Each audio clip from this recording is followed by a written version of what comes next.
Good afternoon, everyone. It's Tuesday in the afternoon.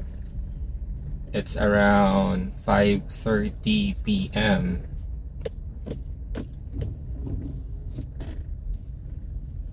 So, nasa biyahe na naman ako. Yung huling video na in-upload ko is a discussion about the successes of Gilas Pilipinas. Bali, nirecord ko yon before their semifinal game against eventual tournament champion sa Latvia, which is Brazil. And as a recap, tinalo natin yung world number 6 na Latvia sa ating unang laro. We lost to Georgia, but because of a better quotient, we are the one who moved dun sa knockout phase na semifinals. Number 2 tayo dun sa bracket natin. Kabracket natin Latvia and Georgia. Tapos sa kabilang bracket naman ang pumasok, Cameroon and Brazil. Number 1 si Brazil, number 2 si Cameroon. So, crossover semifinals, 2 versus 1, 1 versus 2. So it's Brazil versus the Philippines. Ang ganda nung simula natin. We were even up by double digits. Kaya lang, kinain yung lamang natin nung third quarter. Ano kaya yung pinakamalaking reason kung bakit nangyari yon? My answer, again, this is just my personal opinion, 2 words, 1 person, Kai Sotto. Yes, we survive yung game against Georgia, pero di natin matatawaran yung presence ni Kai. And di kasi natin maituturo yung maging matangkad eh. Alam naman natin na we Filipinos, we just have an average height.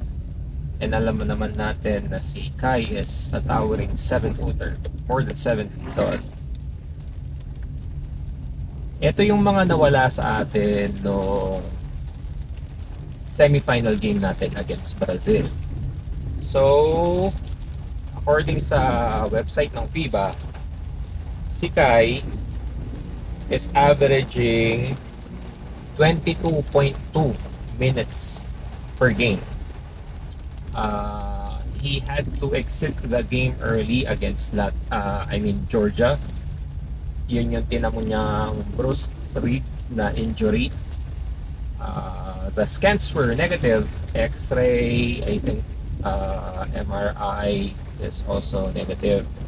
Pero bata pa kasi si Kai, we need to be cautious.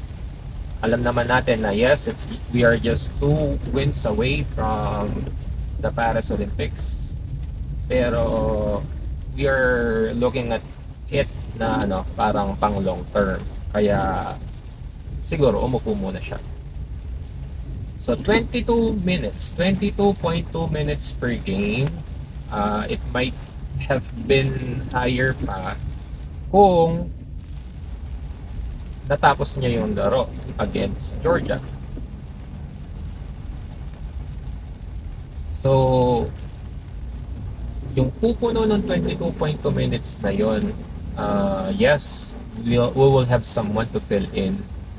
Pero, hindi natin kasi pwedeng palitan yung Kai Sotto eh. Especially yung intimidating presence niya in the paint. So aside from the minutes that we're losing, which badly impacted yung tinatawag na substitution pattern ng coaching staff ng Gilas Pilipinas, we are also losing, according to the FIBA website, around 4 rebounds per game. So yung mga rebounds na yon, either defensive or offensive, merong mga bagay dyan na hindi mo pwedeng ilagay sa stat sheet. Kamukha nung babox out ka para iba yung mga kumuha ng loose ball, yung i-deflect mo yung bola papunta sa kakampi mo, or kasi nga matangkad ka, so mas iba yung pressure na ibibigay sa'yo nung kaagawan mo sa rebound. Again, those things are something na hindi natin makikita sa score, sa kahit anumang score sheet sa larangan ng basketball. Pa yung mga tinatawag bang mga intangibles. So aside dun sa nasira yung rotation natin, we lost around 4 rebounds, etc., including the intangibles. Kai is also efficient when it comes to his field goal percentage. Actually, according sa website ng FIBA, ano siya 100% yung field goal percentage niya sa 3-point area. Lakas ng ulan.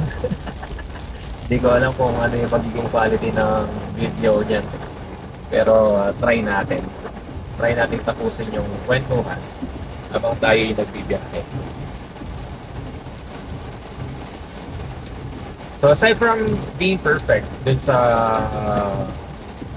rainbow arc, si Kai dito sa sa website ng FIBA is nasa 57.1% yung 2-point field goal percentage niya. So, ang ganda. Diba?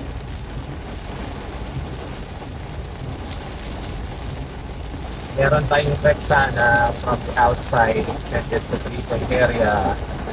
Meron din sa mid-range which will eventually free up yung paint para kay Zakra and Junmar Fajardo. But again, just like what I mentioned sa beginning ng video na to, I was not able to play against Brazil.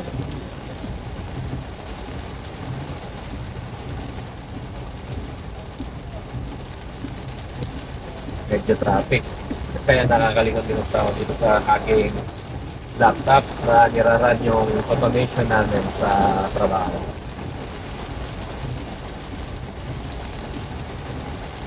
So aside sa minutes, sa rebounds, and yung pagiging efficient ni Kai sa field goal percentage, we are losing around 11 points, which is the exact deficit that we had against Brazil.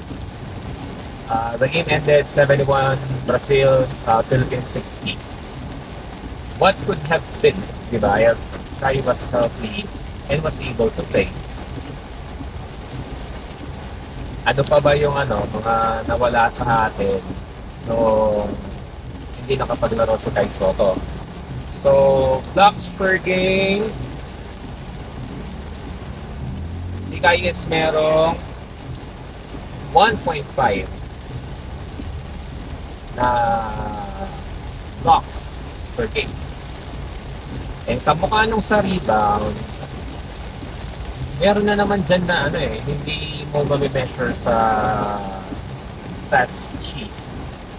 Yung intimidating presence niya kapag pumapasok yung mga kalaban, how many shots are being changed to avoid yung pagsupalpal niya sa bola, diba? Yung psychological effect kasi nun sa kalaban, me being also not only a fan but also a player of the game, iba kapag may matangkad, nakakailang sa loob. yung parang you're going to think twice. Am I going to lay it up ng diretso? Kailangan ko bang mag-hang time? Kailangan ko bang depensahan yung bola gamit yung katawan ko? Pero the height of Kai is what it is. At tatat kasi talaga niya. Ito pa pala, yung assist per game niya, 0.5 per game. And siyempre yung mga touches niya, since napag-usapan naman natin kanina na threat siya and napakataas din naman ng field goal percentage niya, aside from the made passes, yung attraction na para siyang magnet na-attract niya yung depensa. Not only Junmar is having room to operate inside, pero pwede rin siyang mag-kick out sa mga designated shooters natin.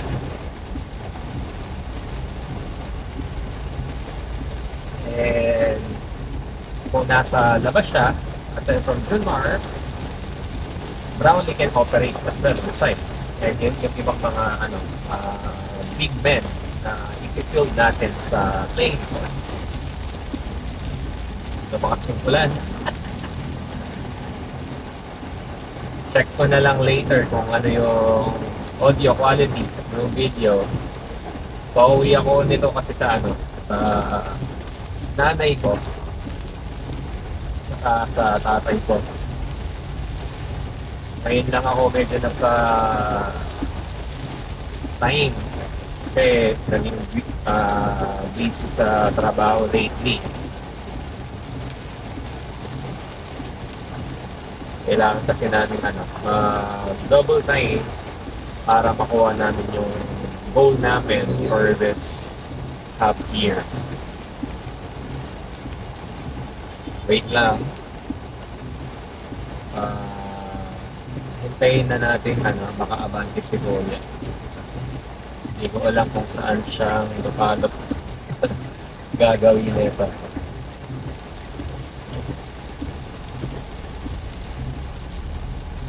Hindi ko rin alam nito kung paano ako bababa. Kasi kailangan muna natin kumuha ng budget sa ATM para may maiabot tayo sa mga parents natin. Lakas ng ulan.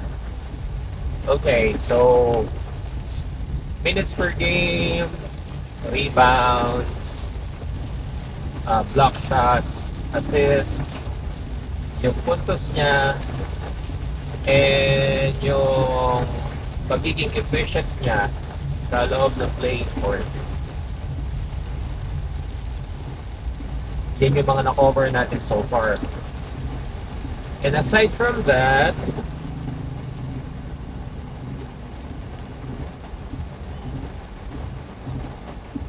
meron akong napansin during the game which really impacted the outcome of it. Siyempre, kulang tayo sa tao. Yung mga capable bodies na lang yung ipapasok ng ating butihing head coach na si Tim Pong sa loob. Merong match up nung third quarter which I think parang na-exhaust si Justin Brownlee aside from the tremendous defensive pressure na in-apply ng Brazil sa kanya from the start of the game.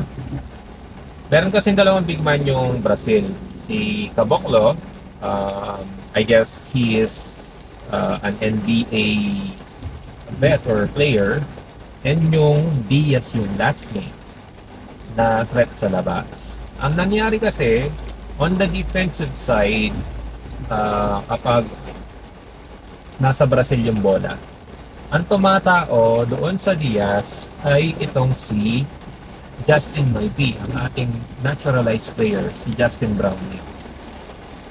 And Not so sure, pero I think approximately 2 to 3 fouls yung kinamit ni Justin Brownlee sa third quarter na yun. And medyo hirap siya kasi nga mas matangkad sa kanya yung Diaz.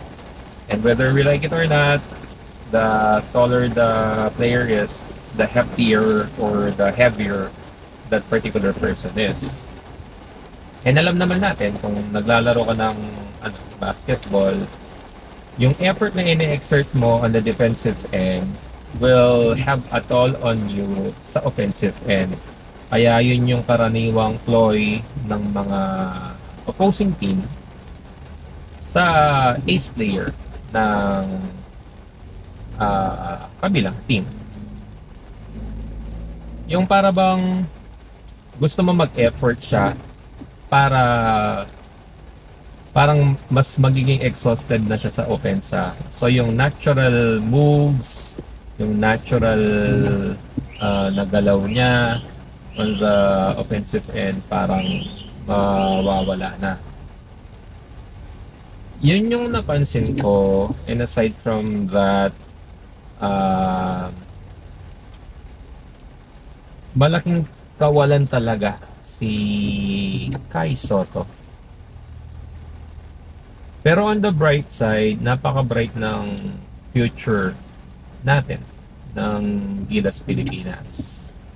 So you can build using the core of Kevin Kiambao, Carl Tamayo, Mason Amos, and ito nga si Kai Sotto.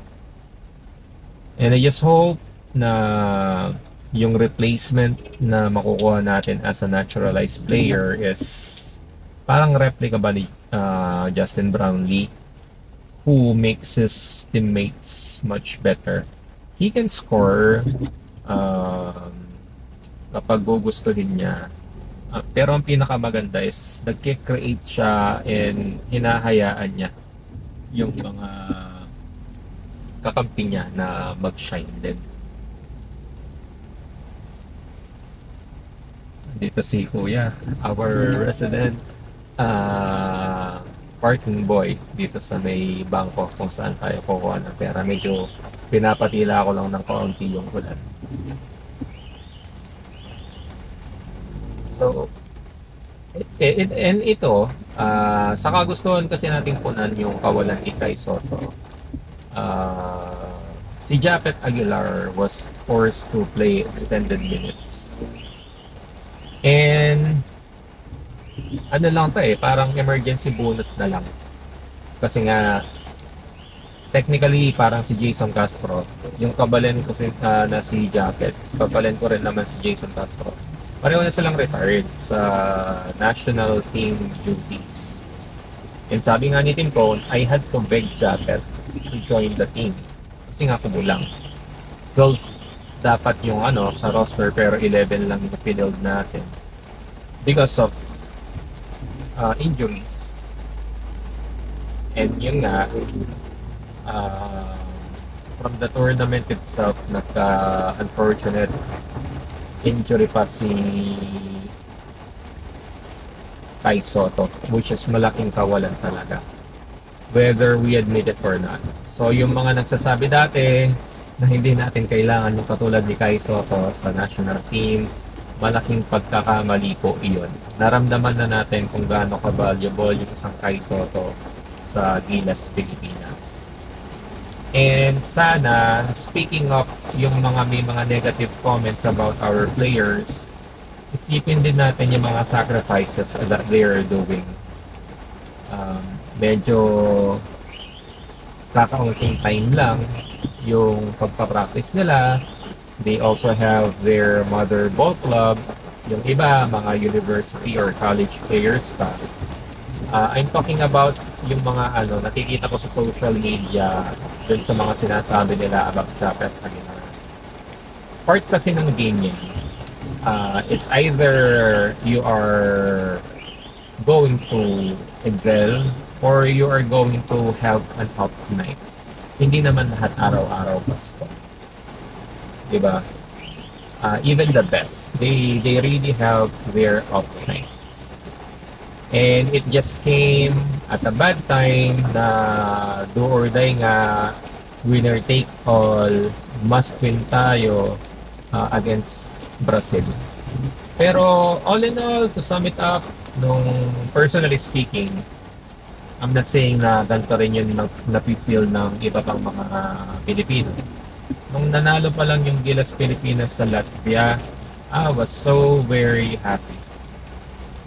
Yung nakaka-proud, naramdaman ko na naman yung galak nung tinalo natin yung South Korea dito sa Pilipinas na which enabled us to qualify for the World Cup. And para sa akin, keep the young core, build around them, and keep the existing system that we are using. And sana mas magkaroon sila ng mahabang time para mag-practice, para mas maging familiar sila sa isa't isa. Yung tipo bang parang ano pa lang, core pa lang, galaw pa lang ng bibig, kumpas ng kamay, indak ng mga paa, alam na nila kung saan pupunta yung mga kakampi nila. Napakalaking bagay kasi ng chemistry. And I think ilang weeks lang yata tayo nag-prepare, which has been consistent as well in the past. Sana lang magkaroon tayo ng mas mahabang preparation sa mga succeeding international tournament. And ang dami ko pong sinabi, lalong-lalo na yung mga naging impact ni Kai Sotto sa semi-final matchup against Brazil.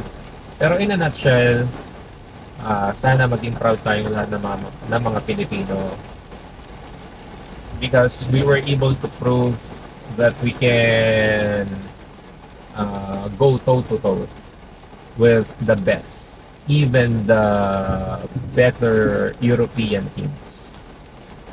We were able to compete against them. And yung Brazil, considered siyang part at alam ko ng FIBA Americas, we were able to compete as well with them. Kung kompleto lang sana tayo and we had more time to gel, baka naging iba yung outcome. Kasi yung mga players ng Brazil, especially yung si Marcelino Huertas, tagal na niyang national team player and ang tagal nang magkasama ng mga yan. Muulan pa, di pa po ako makalabas. Bale, pinapatila ko lang ng kaunti yung ulan. And gusto ko lang i-recap yung mga statistics ni Kabayan Kai na badly missed dun sa game against Brazil. So tournament averages 11 points per game, 1.5 blocks per game, half assist 0.5, tapos rebounds is 4.5 sa offensive, 3.5 sa defensive, tapos yung field goal percentage niya 2-point field goal percentage niya is 57.1, 100% sa 3-point area. Overall, 60% yung field goal percentage niya. And, ang pagkagandahan, plus-minus niya, medyo, parang negative 6 daw whenever Kai is on the floor. Pero, again, law of averages, numbers tell the truth, but sometimes they lie. Iba pa rin yung nakikita mo dun sa actual na mismong laro. And before ako mag-end, may suot pala ako Barangay Nebra jersey. Scott Thompson. Sayang din hindi siya nakapaglaro. Bale, i-check ko muna siguro kung ano yung audio quality itong record ko today before ko siya i-upload. Nakakaya naman na kung puro ulan yung maririnig ng mga manonood. Pero maraming salamat po sa pagsama sa akin habang pinapatila ko yung ulan dito sa harapan ng bangko. Kailangan kasi natin talagang mag-withdraw para hindi na kayo tayo. Yun yung pinaka reason kung ba't umuwi tayo today sa bayan namin sa Aray, Pampanga. Ako po pala ulit si Kong Jones. Maraming salamat po sa pagsama sa akin. And kung nagustuhan po ninyo yung video, please like it para kumalat. You may also share it. Wala pong bayad yan. And kung hindi po malaking bagay, please subscribe to our channel, Hindi 0113. Hanggang sa muli po. Tsaka ako na lang kayo i-tour sa biyahe ko kapag hindi masyadong masama yung lagay ng palangan. Puro ulan lang yung makikita nyo sa video. Next time, I'll show you Mount Arayat. Sige po, magandang gabi na. Ay hindi, magandang hapon pa pala. It's just 5:55 p.m. You take care, guys. And for the last time, let's say it. Laban Pilipinas! Puso!